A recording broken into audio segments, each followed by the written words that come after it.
views and opinions expressed in this program are those of the participants and do not necessarily reflect the views of BronxNet or the program underwriters.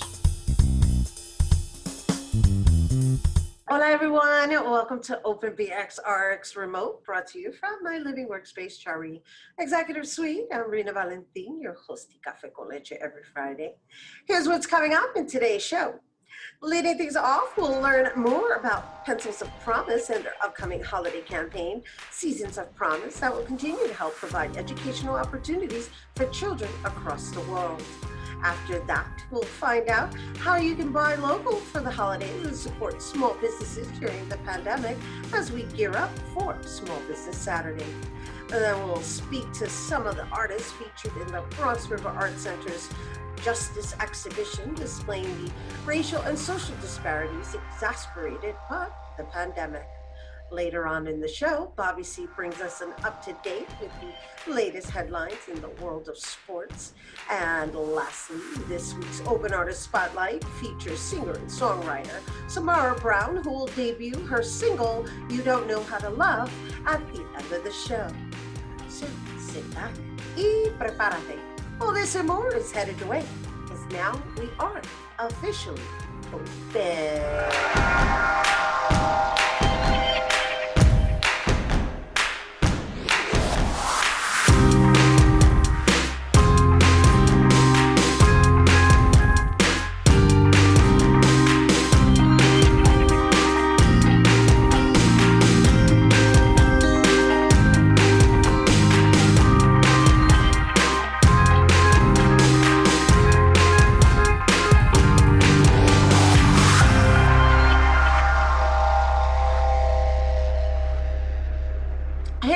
Welcome to Open. I'm Rhina Valentin, your hosty Café con Leche for the next hour, encouraging you to get social with us online, that is.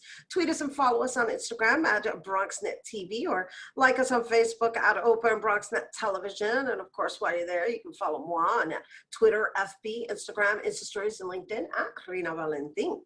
So, every child deserves access to a solid education, and Pencils of Promise, the for-purpose organization, is dedicated to creating educational opportunities for children across the globe by building schools, creating programs, and global communities. In the spirit of the holiday season, Pencils of Promise is launching its Season of Promise campaign that will allow people to gift a donation that will go towards global education. And joining us to tell us more, we welcome Pencils of Promise Chief Executive Officer, Tanya Ramos. Tanya. Hi, love. Thank you so much for having me back. Oh my goodness. Thank you for taking the time to be here with us. You have been quite a busy woman. I most certainly have. I mean, we were talking about just how us women are juggling, right? The career by day and homeschool teaching by day. But I feel really fortunate and filled with gratitude, which you had shared early on, for what we're able to still accomplish during these unprecedented times. And so, leading into the gratitude of being able to work from home and multitask and have these abilities to educate our offsprings.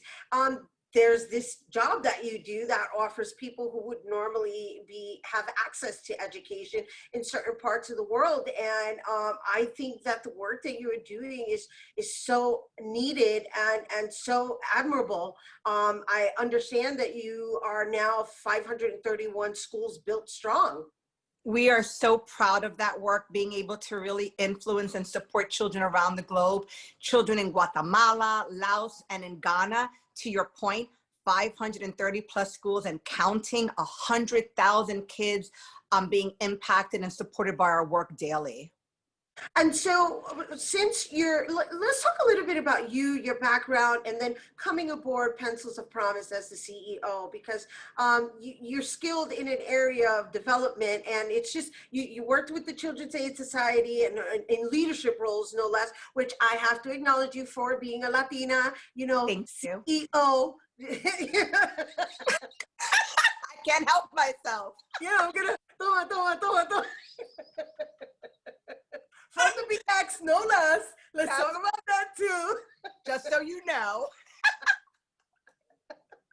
But just what you've chosen education as a career path and purpose in your calling. So let's talk a little bit about your background and how it brought you to where you are now, and the work that you've done thus far.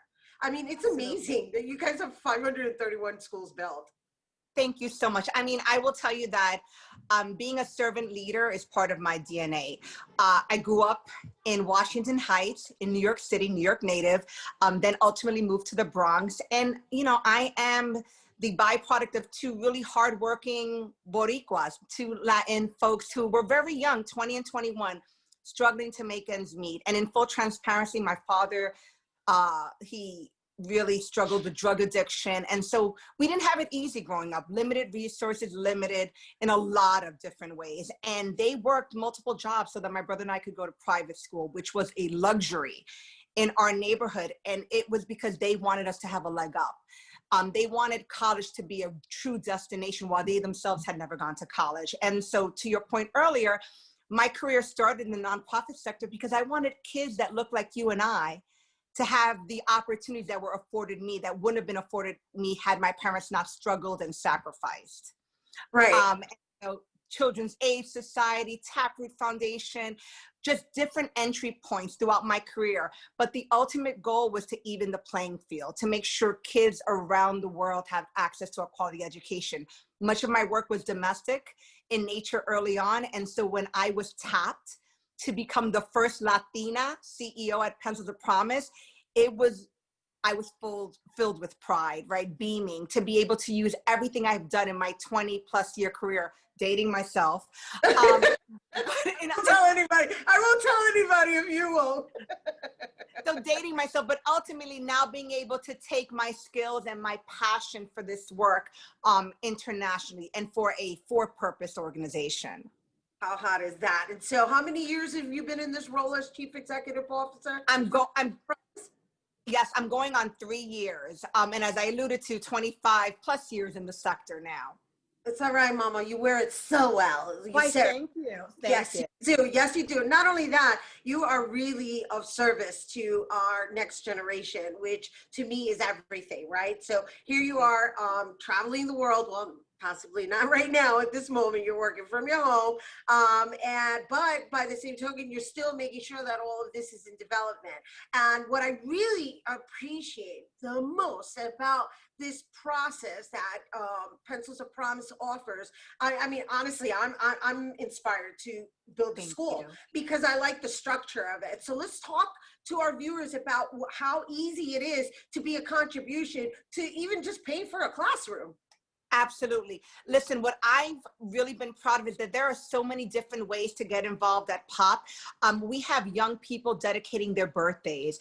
We have POP clubs, so students around the world at different colleges that are fundraising in support of POP, whether it be to build a school, to your point, which is a $50,000 price point, but people will gather friends and families and communities to raise the funds to do just that. Digital e-reading programs for our students, where they have access to an e-reader, right? We know that when a child is growing up in poverty, they don't have access to books. So being able to have a digital smart reader, which has over 100 titles at their fingertips in their native tongue and in English, makes a huge difference because we want our kids to leave our schools literate. So there are so many opportunities. If you go onto our website, there are different campaigns. As I said, we have birthday campaigns. We just had our gala, our biggest fundraiser of the year, just last month, and we were able to raise over $700,000. And I am so humbled and honored that we were able to do that despite these challenging times. We had our founder, Adam Braun, our ambassador and board member, Gary Vaynerchuk, just really supporting our efforts, and just donors around the world that were really willing to step up to ensure that our kids are still being educated during these times. So, you know, I just want everybody to know in this conversation, right, which I also am interested in knowing how you identify the areas that need this literacy, the programming, as well as the schools built, because you have Asia, Africa, you have South America. So how is it that Pencils of Promise identifies these locations?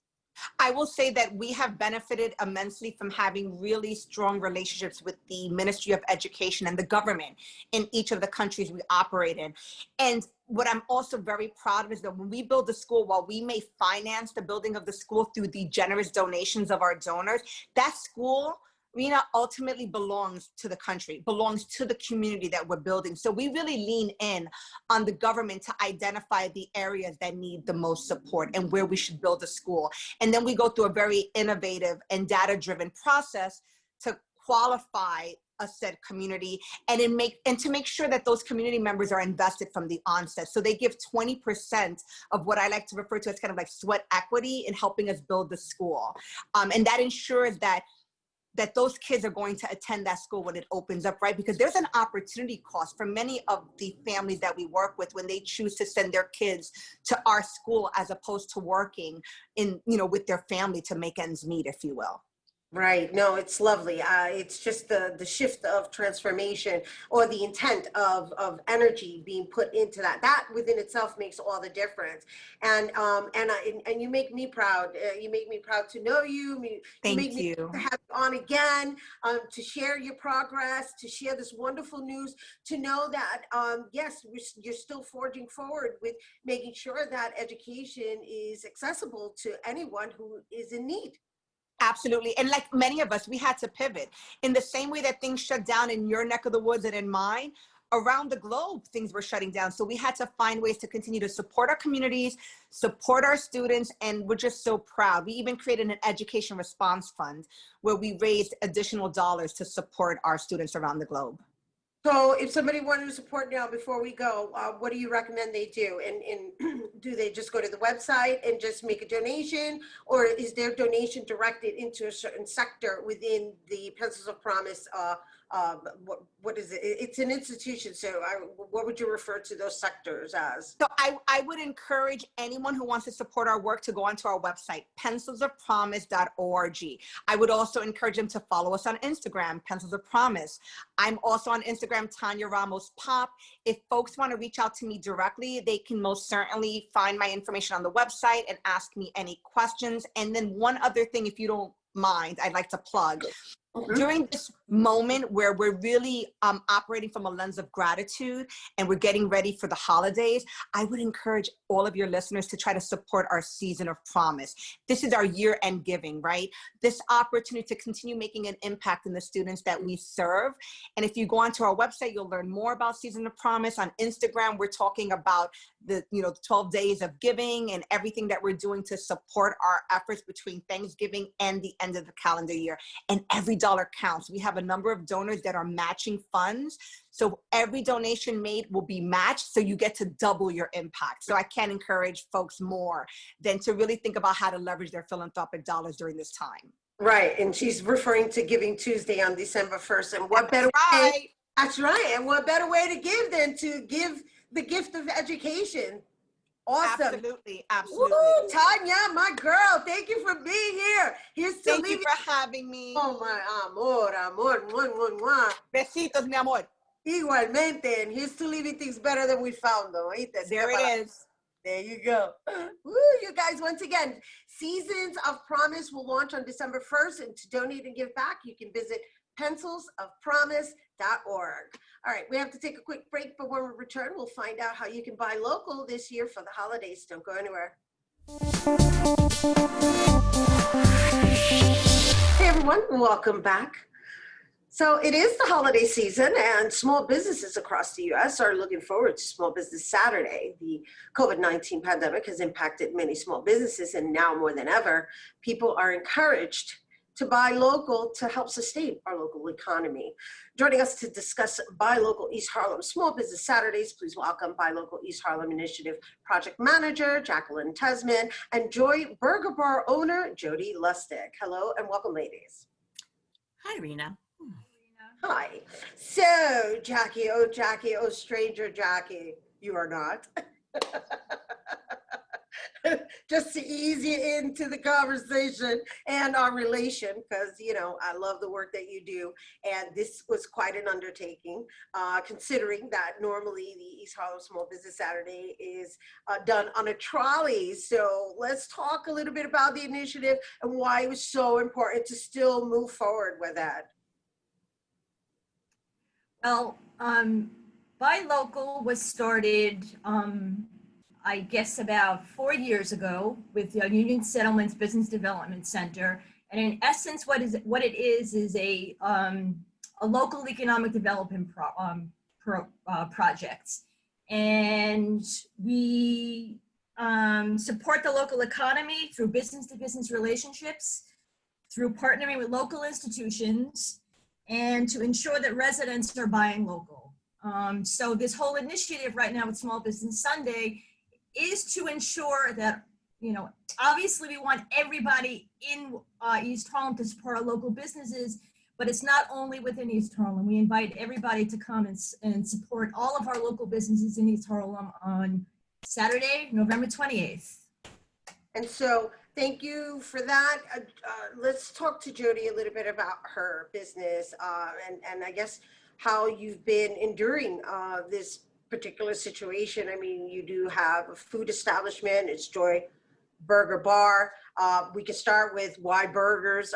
Because I do know that you're also a writer, but yeah, you partnered with your husband to open up this establishment, and it's on Lexington, and you can still see people outdoors. However, the winter's coming now. So how has it been for you, and why have you pursued or continued to just move the food industry forward? Well, my husband and I met playing volleyball, and we've always sort of done fun things, and eating probably is my favorite activity. And because of the way the economy was back in the day, we were both looking to do something together. And we thought, you know, we thought we'd try it. We did a stealth mission, and the burgers are delicious.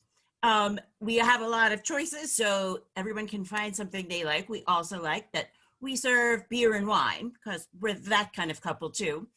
But we also serve salads, and we just, well, not just added, but we have the Beyond Burger, and we have a lot of toppings and sauces that sort of make you have a different burger each time, if you wish. And you can put the toppings on anything, even our salads too. So. Right. Yeah, no, I love that. I'm actually a Joy Burger Bar fan, and I love the fact that you do have veggie burgers, you have turkey burgers, you have the Beyond meat burgers, but the real icing on the, for lack of a better word, is that you can switch up the toppings in a way that it's a gourmet burger every single time. At least I've experienced them, and I'm just saying, you know, like, it's been so challenging for small businesses in general, and the fact that you've been able to sustain throughout this pandemic, and so now the holidays are coming, and now, you know, the threat of establishments not being able to serve indoors is also on the table. So with regards to just the Small Business Saturday and its initiative, originally beginning with American Express, and the reason I'm even talking so much is because I'm part of this initiative with these ladies. I'm going to be hosting it. It is going to be a virtual function. Initially, rather previously in the past, it's been held on a trolley, this beautiful trolley that they rent, and then we go throughout East Harlem and we ride and we get to know the local merchants, and we're going to do the best that we can to service in that manner virtually. And so, as Jackie, you were saying, you know, this is now available to anyone beyond East Harlem. And we always encourage people to come to East Harlem to shop. However, how much of a struggle has it been for these small businesses, Jackie?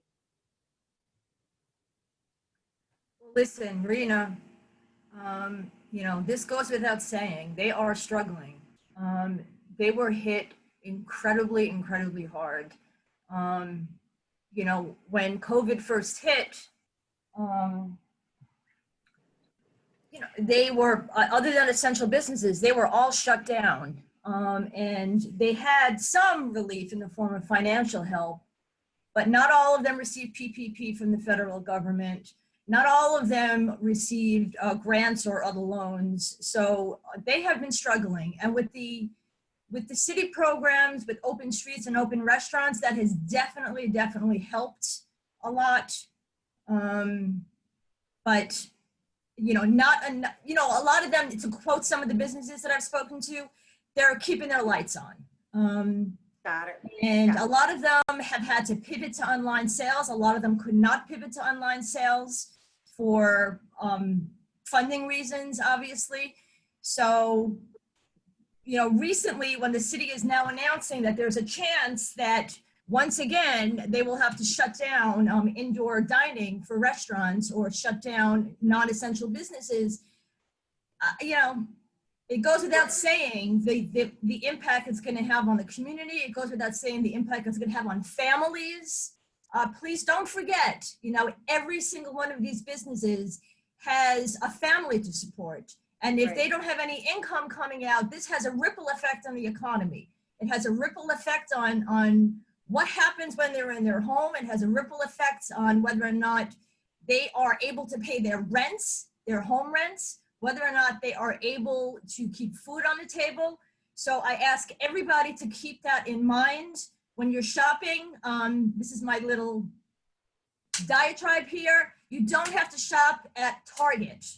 You don't have to shop at Home Depot. There are local hardware stores. There are local bookstores. There are local clothing stores. God knows there are more than enough restaurants and catering halls in New York City, particularly in East Harlem, that even if you order a takeout meal, one takeout meal is going to make all the difference in the world. I agree. And not only that, you know, just to piggyback off of your statement, it's like, you know, one of the personalities of New York is that diversity, right? It's one, and that diversity, it shows up in different forms. It shows up in mom and pop shops. It shows up in the restaurants, you know. Jodi, you have this Joy Burger Bar restaurant that is really cute and quaint. It's its own experience, but yet by the same token, you have to sustain yourself over the next couple of months. So out of curiosity, like, are you doing anything special for the Small Business Saturday initiative that we're going to be offering on November 28th?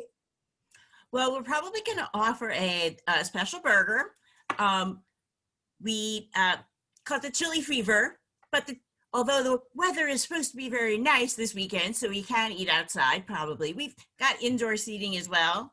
You know, and we also do a great takeout and delivery. It's nice. We're near Central Park, a couple of other parks you can grab and eat, and we sort of have something for everyone. Yeah, I know. I love Joy Burger Bar. And so, Jackie, before we go, what should people expect during this virtual tour, for lack of a better word? I mean, we've got businesses from like... Rhina, I think you should be answering that question since you're hosting it. Well, I know this much. I mean, if you want me to answer it, it's definitely going to be a wonderful trip of just a variety of bakers, a variety of just local businesses, restaurants. What else? We have some physical development, right? We've got boxing, we've got wellness. It's going to be a beautiful variation of just everything that I think we all need to service ourselves, right? And say, you know what, I'm gonna go, and instead of whatever, signing up for, like you said, a commercialized gym, what have you, I'm gonna go to the local gym, and I'm gonna, and so it's really a question of like figuring out how to build those relationships. And even if it's done virtually, that's your first go-to. And that's the whole point of Small Business Saturday, is that we all to the mindset of that convenience of it. And I'm guilty of it too, you know, like I'm quick to just shop on Amazon, you know, it's just easy. However, because we're doing this on Saturday, it's going to be an actual, we're going to develop an accessible tool so that you can shop online through our local institutions and or merchants. And I would like to add something. Thank you, Rhina. Rhina is our virtual tour host, and we have Union Settlement Business Development Center and Buy Local East Harlem have a webpage on the East Harlem Community Alliance website, and we feature all of our businesses that are involved in our program. And on Small Business Saturday, it is all in one place. You can access it. It's very easy to access. We will have the Zoom registration link up on our website. So you could access it. You could access our virtual events through our East Harlem Community Alliance website. And then we are going to feature old businesses, new businesses, restaurants, videos. And we're going to have demonstrations. Yes, there's going to be demos, there's going to be artisans, and you know, and in closing, I just want to say that the idea really, and obviously I'm involved here, is I'm very passionate about making sure that we support each other, right? It's like generating the revenue internally, and so we're passing that monetary energy amongst each other. So I'm personally inviting you and encouraging you to join us. Thank you for being with us, Jodi and Jackie. We have to wrap up, and once again, you guys, East Harlem Buy Local Small Business Saturday is taking place virtually Saturday, November 28th at noon. And to access the Zoom link, you can go to Made in East Harlem on Facebook, and you can also visit eastharlemalliance.org. We do have to take a quick break, but when we return, we'll hear about an exhibition focusing on the racial and social disparities. Don't go anywhere.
Hey everyone, welcome back. The Bronx River Art Center Fall Exhibition Justice features the work of 4 artists that reflect the racial and social disparities exacerbated by the pandemic that resulted in the lost lives of minorities. And joining us to tell us more about the exhibition, please welcome curator Juanita Lanzo, visual artist Tammy Wofsy, and TJ Muhammad. Hello and welcome everyone. Hello, Rhina. How are you? Thanks. Thank you. I know everybody's waving. It's like, okay, everybody unmute themselves. Welcome, welcome. It's so wonderful to see you, Juanita. And it's so refreshing to see that you're working with the Bronx River Arts Alliance. I mean, the Bronx River Art. And so I originally know you from Hostos and the Longwood Art Gallery. So let's talk a little bit about what I guess the pandemic has done for you and your career as an arts curator, and it's lovely. I can't say it enough to see that you're now with the Bronx River Arts. Or is this just for this exhibition? It's only for this exhibition. I'm working full-time as an artist now, teaching, but I've been working as a consultant for Enfoco and for Bronx River Art Center. And when Gail approached me, she gave me like a very general sense of what she wanted to do. She wanted to reflect on how the pandemic has affected artists, communities. And I thought of artists that had a solid track record working with communities, doing teaching workshops with communities, because I'm thinking, you know what, I want artists that are really out there working and that have engaged people at all levels. And I wanted to keep it Bronx, of course.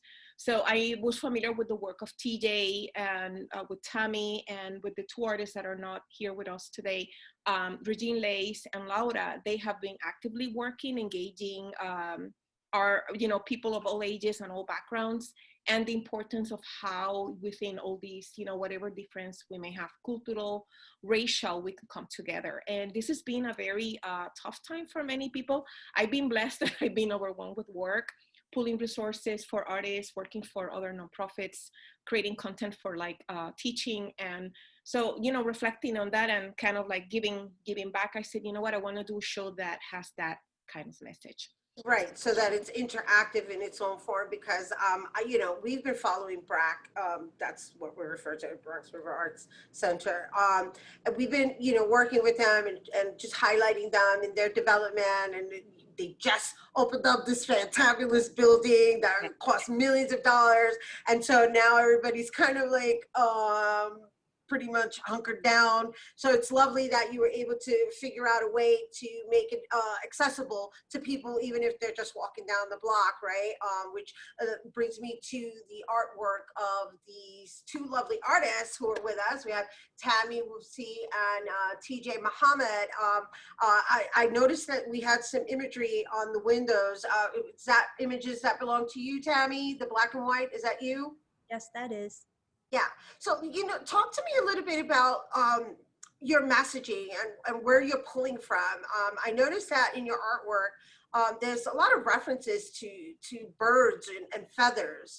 So where are you pulling from in relating this to our current situation?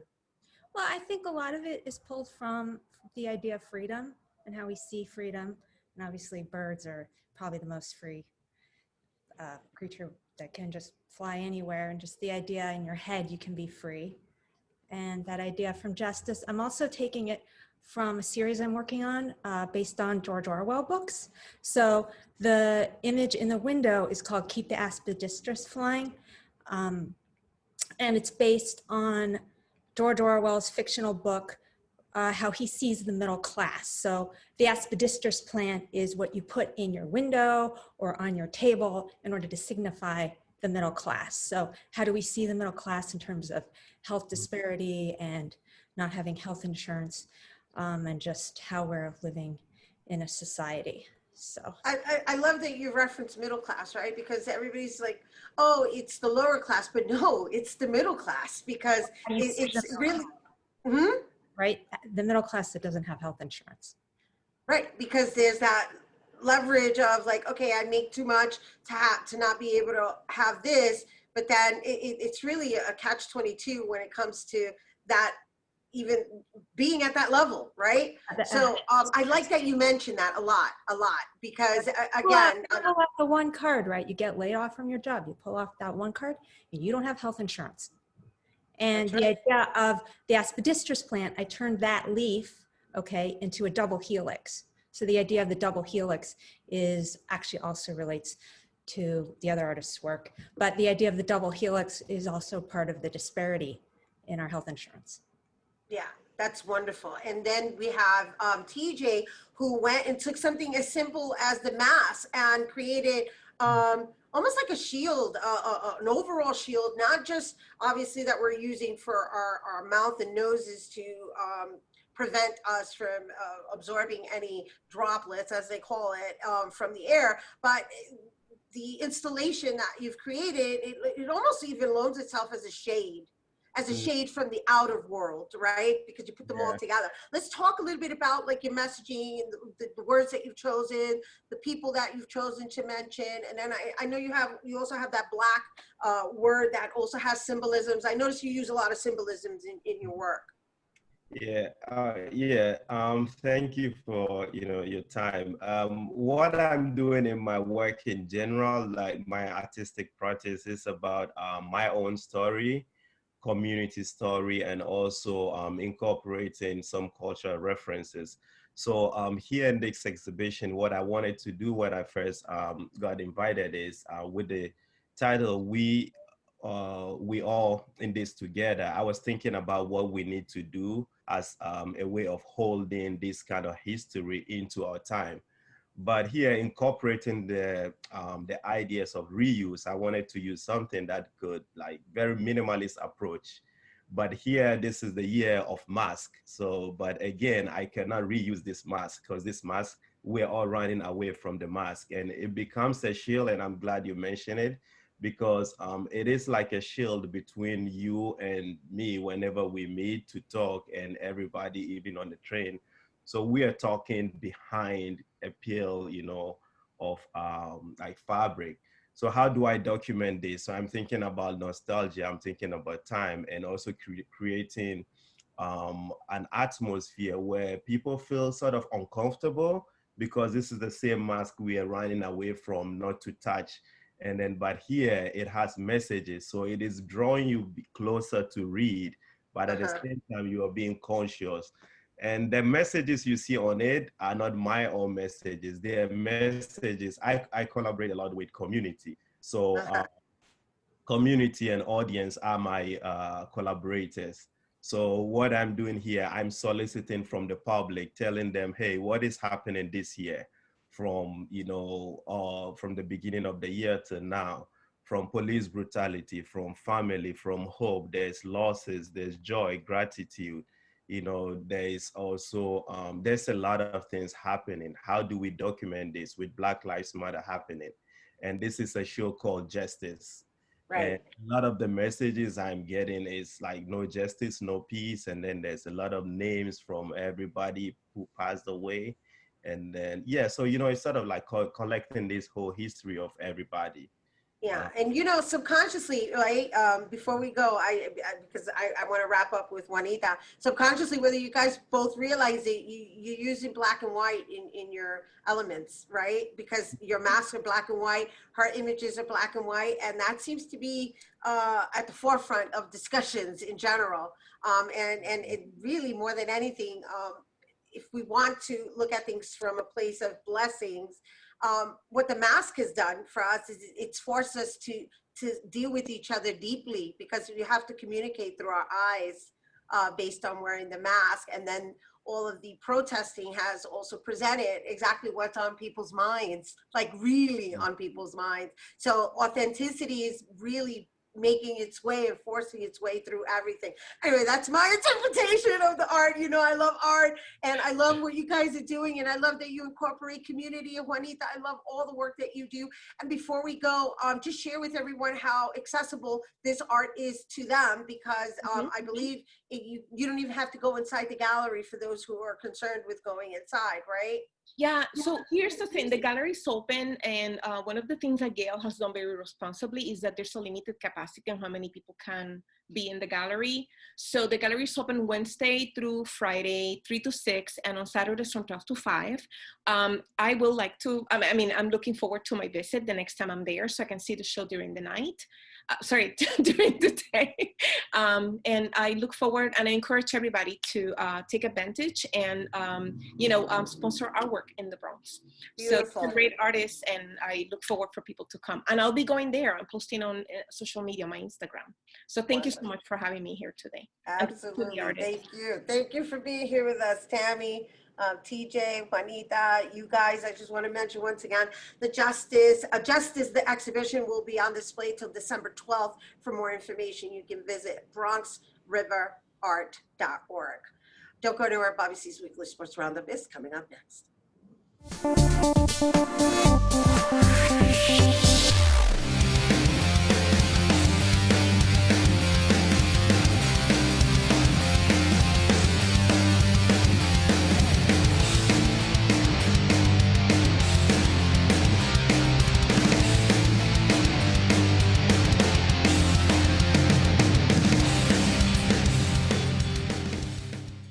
Yeah, I got a need for speed here this morning on Open, which is why it's a good thing that we've got Craig Lieberman coming up next, part 2 of our interview with the technical advisor of the first 2 Fast and Furious films. But first, I want to talk a little basketball. So we caught up with Nets general manager Sean Marks and the team's newest acquisition.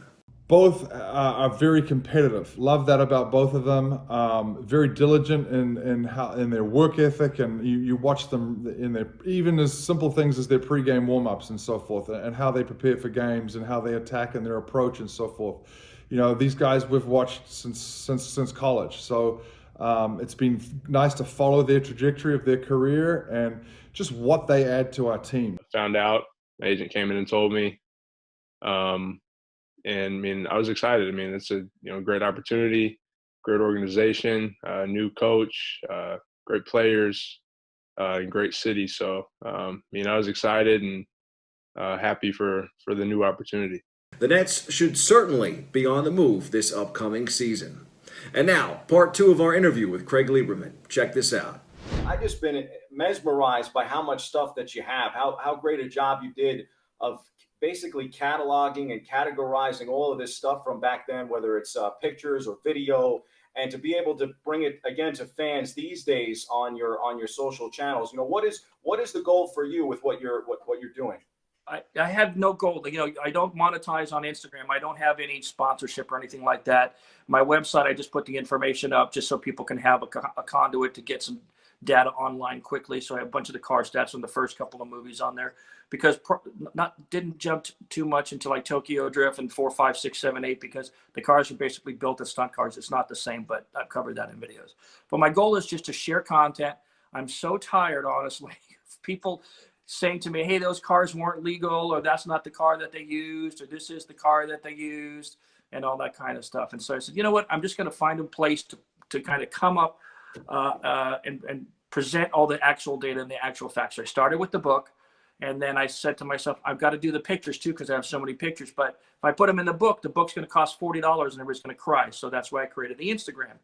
And then people still weren't reading the Instagram posts. It's too inconvenient to scroll down. They'll read all the posts about the skyline or whatever. So I said, okay, let's do a video channel. Then I discovered, hey, if you let YouTube run some ads in the videos, then you can make a few bucks on it. I said, okay, well, now I can at least justify my time to the wife. Hey, last month I made $1,100 just for doing the videos. She's go, okay, fine, go ahead, do what you're going to do. So Tokyo Drift wasn't a box office hit, but it is your favorite of the films. Do you think maybe fans these days appreciate it more than they did when it came out?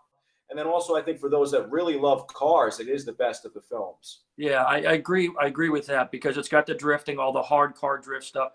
The car show stuff that we had in Fast and Furious 1 was really more on the what we call the rice side.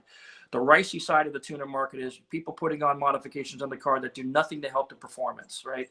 It's just a flash in the pan. It's like gluing on a decal on the side of the car, or a vent that you find on Pep Boys, right? They stick those chrome vents on the side of the car. For you, what are your top 5 car films?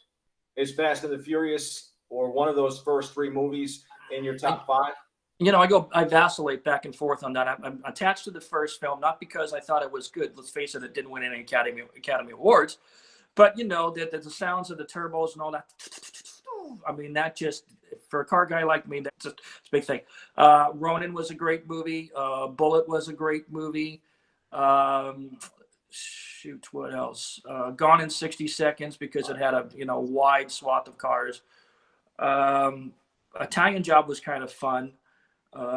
Beyond that, I mean, it's really hard to put my finger on anything that was a car movie. So, you got to understand, the Fast and Furious franchise has done stuff with cars that nobody else has done, right? They really focus on the cars. In the first movie, the cars were the stars. In the second movie, the cars were accessories. In the third movie, the cars were the subject line. So, and after that, now cars are just decoration. That's what's changed.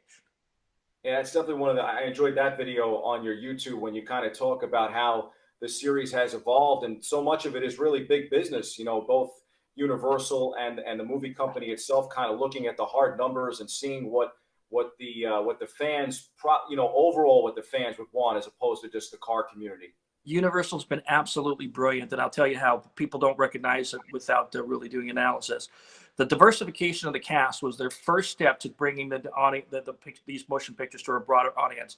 By taking a slice of Americana, or even the global automotive fan base, right? You got everything. You got white, you got African American, you got Latino, you got Asian, and everything in between. So all groups are represented, with few exceptions, which I'm sure they're going to work on at some point.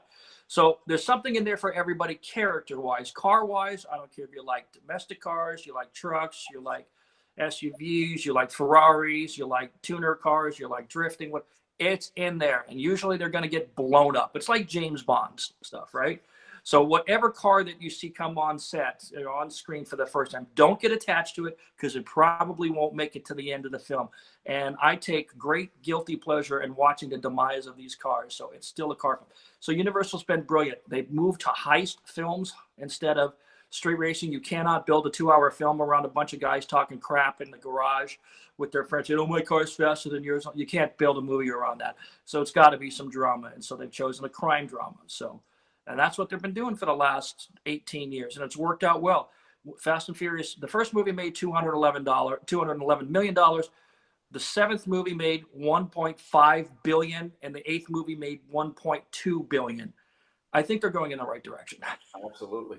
And you could see from the fans, again, from being very active in your social channels, you just out recently getting a chance to reconnect with the actor who played Hector in the first film at Bob's Market. Pretty cool that the fans come out, they bring out their tribute cars, their replica cars. And again, really impressed, as someone that's also a content creator, what you've been able to accomplish with your channels, especially during the pandemic. Because I think, these days, I think books are a lot more, kind of gaining steam again, people reading at home, and then also just being very active and being on these social networks, and the fact that people can get engaged, and you have all of these Q&As, you go out to these car shows, you find these movie cars that were kind of maybe lost at one point from the series. So some really interesting content. Yeah, my favorite thing is going overseas. I was in Sweden a couple of years ago, and the fans out there are rabid. I mean, they're just over the top. And that kind of enthusiasm is hard to find. You're starting to see the resurgence here in the United States. You saw the thing where we were at Bob's Market yesterday. On a Sunday during COVID, 40 cars shows up. The cops drove around the block a couple times, didn't even bother because they know we're not, hooligans. And a bunch of other people saw the Instagram live that I was doing and came down. So before we were done, we had 300 people there. And yeah, everybody's walking around. And, the house, the Toretto house, is right around the corner. And ironically, Chad Lindbergh lives just up the street. He actually lives right up that street, not that same street, but right around that street. The Fast and Furious saga, the franchise, is really part of American lore. It is. I mean, you look at all the memes and all the things that are built into our vernacular. I mean, every time I'm watching the news, some reporter, some way finds another angle to use the Fast and Furious together, right?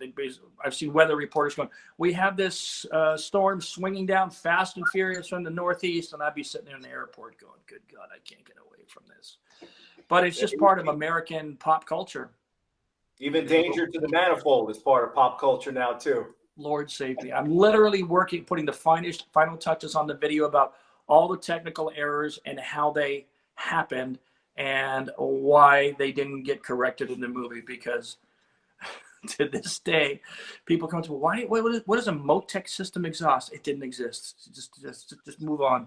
Just fast forward that part. Rob and the whole production team, Rob Cohen, Neil Moritz, Doug Claiborne, all those top people, they treated me like gold. I'm a nobody, literally a nobody. I was just a plebe, peasant, serf, peon, working on their little movie that they were doing with a modest $39 million budget. And they welcomed me like I was Tom Cruise. And I can't say enough good things about those people. Well, absolutely, Craig. I mean, it's like I said, it's been so great to be able to follow you on the social channels, and you've provided many more toys for me to purchase over the years after the Batmobile. So I'm sorry to hear that. But, the passion will continue. There's a whole new generation following up. My kid, kind of disavows all that. He's 29, but back in the day, he was all about it. Well, I really appreciate you taking the time, Craig. It's been great to be able to chat with you about such an amazing saga of movies. It's been great being a part of it for the last 20 years, and we'll see where it goes in the future. Thanks again. Thank you.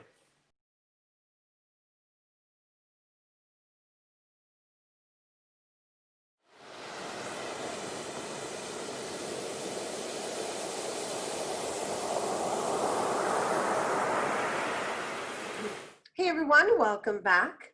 Our last guest is a singer and songwriter from the Bronx who started singing at the early age of 5. And throughout the years, she's been able to perform with other musicians and singers throughout New York City, as well as major cities around the world. She's currently working on her album, and today she joins us to tell us more about her music. Please welcome Samara Brown. Hi. Hi, how are you? Good. That was like a mild introduction into like, hey, we're gonna still keep moving forward. BX. That's it. That's it. That's it. That's how we do. And so, first and foremost, let me congratulate you on getting your single out. Okay, despite the circumstances. Thank you so much. I appreciate that. It's been, It's your own work. That's a big deal, right? Because I know you sang a lot and you do a lot of covers and you have a magnificent voice. It's very unique. And please do share with us what this process has been for you, because prior to getting on camera, you were sharing that this almost didn't happen, right? Yes, it definitely almost didn't happen. Given the circumstances that everyone has been going through with this year, to be honest, my music, most of my music has been kind of like put on hold, so to speak, just because a lot of the work that I was supposed to have for this year suddenly got canceled. And so it's been a very slow moving journey trying to move through the past couple of months, because I started to get writer's block as well. Like I couldn't write, and I was just going through a lot emotionally, and it was discouraging, to say the least.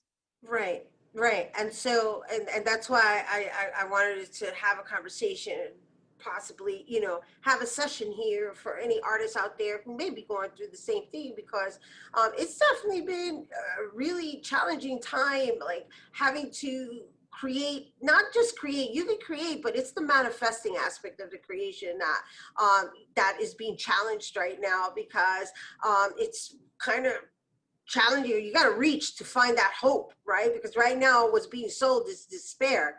And so how do you push through that? And that's why I opened up acknowledging you for, you know what, despite the fact that perhaps this is not the way you wanted to release your single, you released your single. You got it done. Good for you.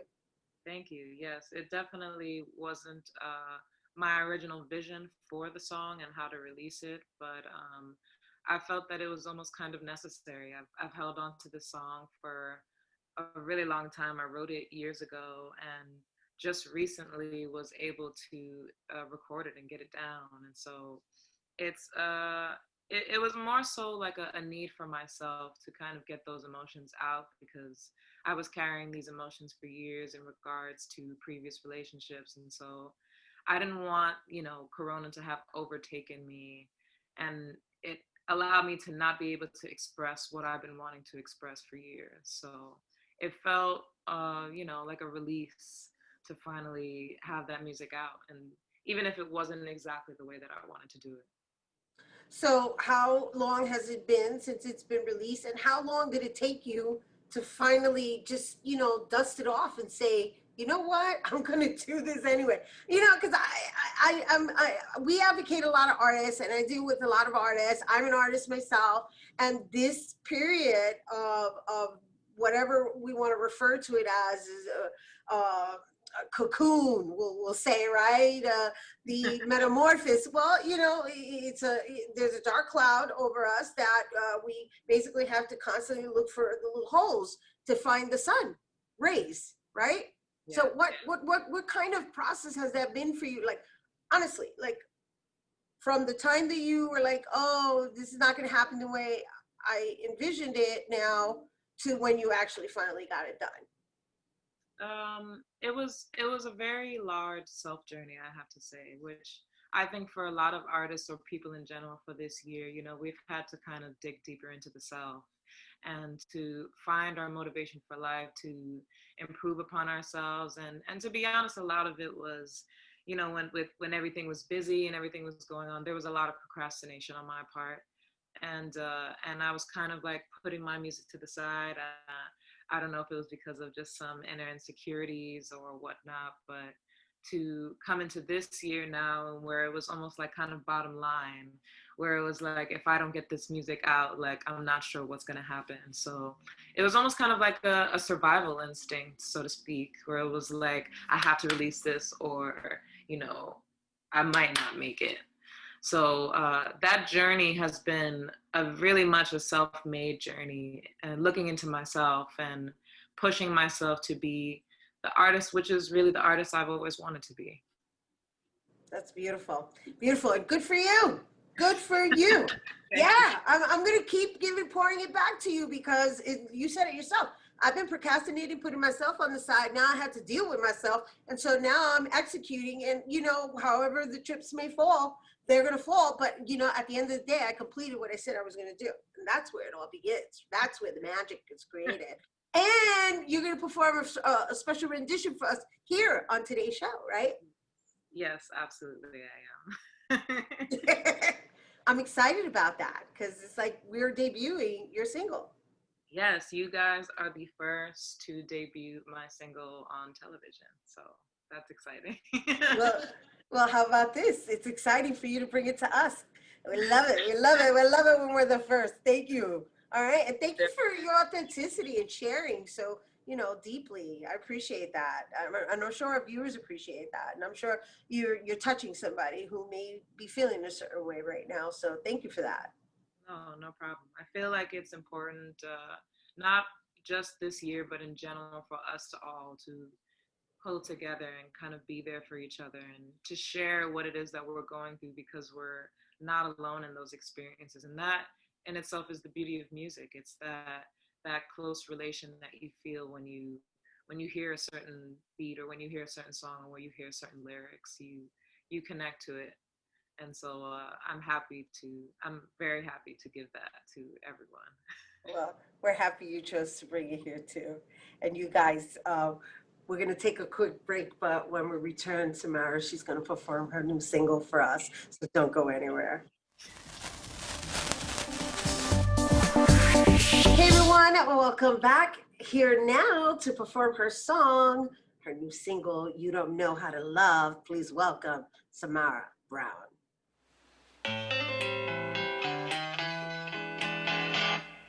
You don't know how to love. You don't know how to love. You don't know how to love. You don't know how to love. Yeah. You don't know how to love, how to touch, how to kiss. It isn't bliss, isn't much. You don't know, you don't know, you don't know how I feel, what I want, what I need. When I'm down, you're not around. You don't know, said you don't know how to love. You don't know how to love. You don't know how to love. You don't know how to love, yeah. You don't know what is wrong, what is right. Just the light that's in his eyes I try to fight. Cause you don't know the things you say. Words that hurt, they push my heart into the dirt, into the earth. Oh, you don't know. Said you don't know how to love. You don't know how to love. You don't know how to love. You don't know how to love. One more time, come on. Said you don't know how to love. You don't know how to love. You don't know how to love. You don't know how to love. Yeah, yeah, yeah. You don't know how to love. Woo! Yes. For more on Samara Brown's music, make sure to check her out on Instagram at S_Celeste. That is our show today. We hit that. Thanks all our guests for coming through, to you, our viewers, for tuning in. If you missed any part of the show, you can check out the recap of past tonight 24 hours a day at BronxNet.tv. I'm Rhina Valentin, and from all of us here at Open, may the universe provide peace, prosperity, y amor, and gente, please